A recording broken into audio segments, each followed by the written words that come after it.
নরেন্দ্রপুরের নাজিরাবাদে জলা জমি ভরাট, অভিযুক্ত মন্ডল ব্রাদার্স। দুই ভাইয়ের বিরুদ্ধে একাধিকবার এফআইআর, অভিযোগ তবুও কোনো পদক্ষেপ করা হয়নি। এই দুই জমি হাঙরের ডেরায় এবার নিউজ 18 বাংলা।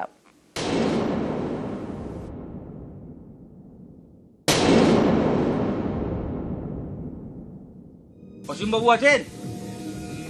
অসীমবাবু আছেন?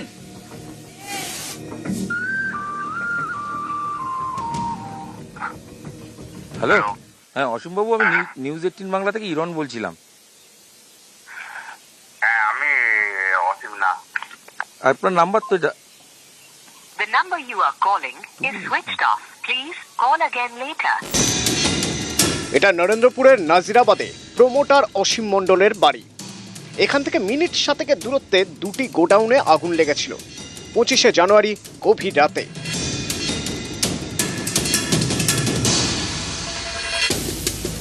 সেই আগুন নিভে গিয়েছে, কিন্তু জ্বলছে একাধিক ইস্যু। তার মধ্যে অন্যতম জলা জমি ভরাট করে দেদার বেআইনি নির্মাণ। আর এর নেপথ্যে একটি নাম বারবার উঠে এসেছে, অসীম মণ্ডল।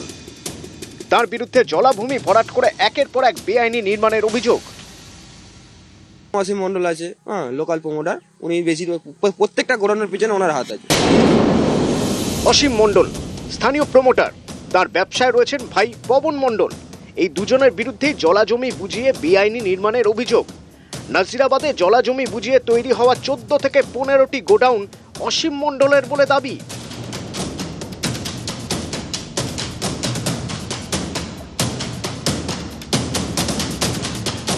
অসীম এবং পবন দুই ভাই। দুই ভাইয়ের নামেই একাধিকবার এফআইআর হয়েছে, অভিযোগ তবুও কোনো পদক্ষেপ করা হয়নি। অসীম মণ্ডল আছে, লোকাল প্রমোটার। উনি বেশি প্রত্যেকটা গোডাউনের পিছনে ওনার হাত আছে। নাম দিয়ে কমপ্লেন করা আছে। থানা পুলিশ কিছু ব্যবস্থা নেয় না? থানা তো খুদ সেখানে দাঁড়িয়ে থাকে। থানা গার্ড দিয়ে কাজ হচ্ছে, তাহলে আর প্রোডাকশনটা দেবে কি? বিস্ফোরক অভিযোগ করছেন? একদম যা দেখছি তাই বলছি, কোনো অ্যাকশন নেই। আমার জমিগুলো নিয়ে নিল। আর আপনার জমি নিয়ে নিয়েছে? যে জলাভূমিগুলো ভরাট হয় যখন দেখেন, প্রশাসন কি করে? প্রশাসন কি, যখন গাড়ি আসে মাল ফেলে চলে যায়। ভরাট তো হয় দিনের বেলা, রাত্রি হয়। পুলিশ কিছু বলে না? কি বলবে, তাদের টাকা পয়সা খাই বন্ধ করে দিয়েছে। এই জমি হাঙরদের ডেরায় নিউজ 18 বাংলা।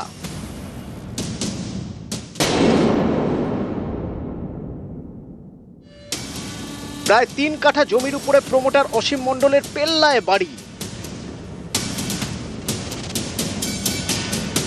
পাশেই ভাই পবন মণ্ডলের বাড়ি।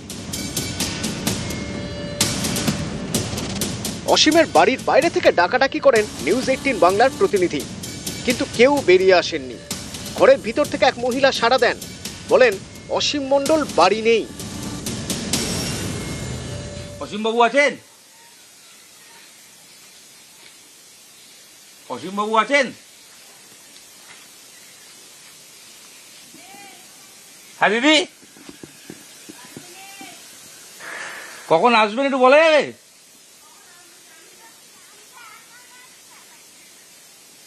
এখন বাড়িতে নেই। এরপর অসীম মণ্ডলকে ফোন করা হয়। যেই শুনলেন নিউজ 18 বাংলা, অমনি ফোন সুইচড অফ।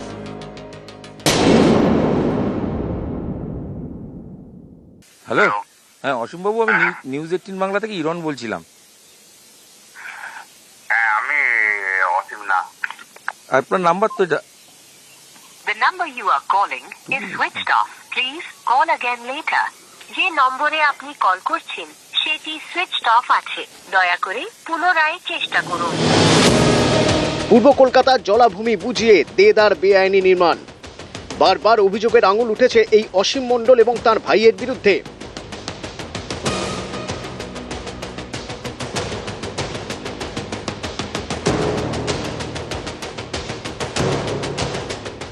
অসীম মণ্ডল নাকি 14-15টা গোডাউনের মালিক এখানে।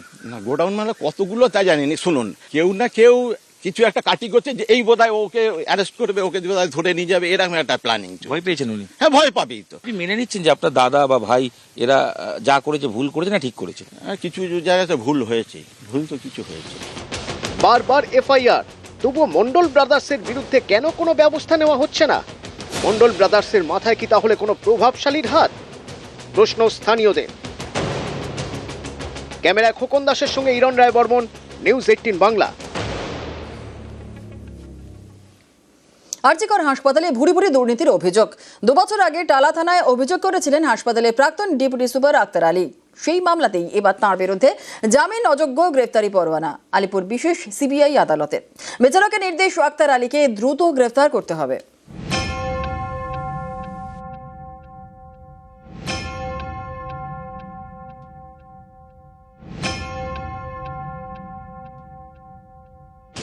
আখতার আলী আরজিকর হাসপাতালে প্রাক্তন ডেপুটি সুপার।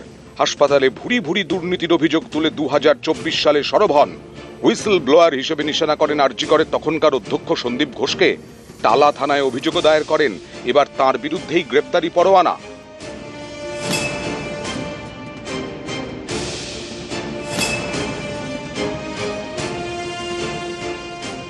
আরজিকরের প্রাক্তন ডেপুটি সুপারের করা দুর্নীতির অভিযোগ তদন্ত করছে সিবিআই এবং ইডি। শুক্রবার আলিপুর বিশেষ সিবিআই আদালতে হয় শুনানি। সেখানেই অভিযোগকারী আক্তার আলীর বিরুদ্ধে গ্রেফতারি পরোয়ানা জারি করেন বিচারক। এর আগে আদালতে 5 বার হাজিরা দেননি আক্তার আলী, তাই এবার তার বিরুদ্ধে জামিনযোগ্য গ্রেফতারি পরোয়ানা। এদিন শুনানির সময় আক্তার আলীর আইনজীবী বলেন, তার মক্কেল অসুস্থ, হাইকোর্টে তার আগাম জামিনের আবেদন খারিজ হয়েছে। তিনি নার্সিংহোমের চিকিৎসাধীন, চিকিৎসক বেড রেস্টের পরামর্শ দিয়েছেন। তখন বিচারক বলেন, কি এমন হয়েছে যে নার্সিংহোমে চিকিৎসাধীন, চিকিৎসক বেড রেস্ট নিতে বলেছেন আর উনি ভর্তি হয়ে গেলেন? নার্সিংহোমকে কেন বিপদে ফেলছেন? এই সময় আরজিকরের প্রাক্তন অধ্যক্ষ সন্দীপ ঘোষের আইনজীবী বলেন, আমার মক্কেল জেলবন্দি আর আক্তার আলী আদালতের নির্দেশ অমান্য করেই চলেছেন। 12 বছরের বেশি সময় ধরে দুর্নীতির সঙ্গে যুক্ত, ইচ্ছাকৃতভাবে আদালতের আদেশ অমান্য করেছেন। তখন বিচারক বলেন, এই অসুস্থতার বিষয়ে আদালত সন্তুষ্ট নয়। আক্তার আলীর বিরুদ্ধে জামিন অযোগ্য গ্রেফতারি পরোয়ানা জারি করা হচ্ছে। যত দ্রুত সম্ভব তাকে গ্রেফতার করতে হবে। করাপশন কিছু যদি আরজি করে সেই সময় হয়ে থাকে, সেটা আক্তার আলীর নেতৃত্বেই হতো এবং সমস্ত ডকুমেন্ট আমরা দেখাচ্ছিলাম, কিন্তু সেই সময় সিবিআই সেই ডকুমেন্টগুলোর গ্রহণযোগ্যতা থাকা সত্ত্বেও কোনোভাবেই মেনে নেয়নি। কোর্ট সামন করেছিলেন, কোনোভাবেই উনি আসছিলেন না। তাই কোর্ট আজকে এই সমস্ত কিছু কনসিডার করে বলেছেন যে উইলফুলি উনি এইভাবে অ্যাভয়েড করছেন কোর্টকে, এবং সমস্ত অ্যাকিউজ জেলের মধ্যে আছি তাদের বিচার ব্যবস্থাও থামিয়ে রেখেছেন উনি। আর যে সমস্ত কাগজপত্র উনি দিয়েছেন জমা, মেডিকেল ডকুমেন্ট, সেগুলো কোর্টের কাছে গ্রহণযোগ্য বা বিশ্বাসযোগ্য মনে হয়নি। এই সব কিছু কনসিডার করে উনি ওনার বিরুদ্ধে নন বেলেবল ওয়ারেন্ট ইস্যু করেছেন।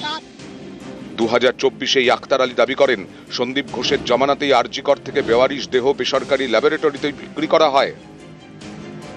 উনি ডেড বডিগুলো ওয়ার্কশপের জন্য দিয়ে দিতেন, বিক্রি করে দিতেন। আনক্লেম বডি, পিএম বডি, এটা নিয়ে কমপ্লেন হয়েছিল, ন্যাশনাল হিউম্যান রাইট কমিশন থেকে তদন্ত করেছিল। বায়োমেডিক্যাল ওয়েস্ট, যেটা syringe use, saline bottle, rubber gloves, hand gloves, এগুলো ইউজ, সেটাকে চ্যানেলাইজ করে কিছু বাংলাদেশি সিটিজেন এটাকে নিয়ে যাচ্ছিল এবং ওখানে গিয়ে রিসাইকেল করছিল। এদিন আলিপুর ইডির বিশেষ আদালতে আরজিকরে দুর্নীতি মামলায় চার্জশিট পেশ করে ইডি। সেই চার্জশিটে আরজিকরে প্রাক্তন অধ্যক্ষ সন্দীপ ঘোষ সহ 4 জনের নাম। 68 পাতার চার্জশিট এবং তার সঙ্গে 2000 পাতার নথি আদালতে জমা দিয়েছে ইডি। অমিত সরকার, নিউজ 18 বাংলা।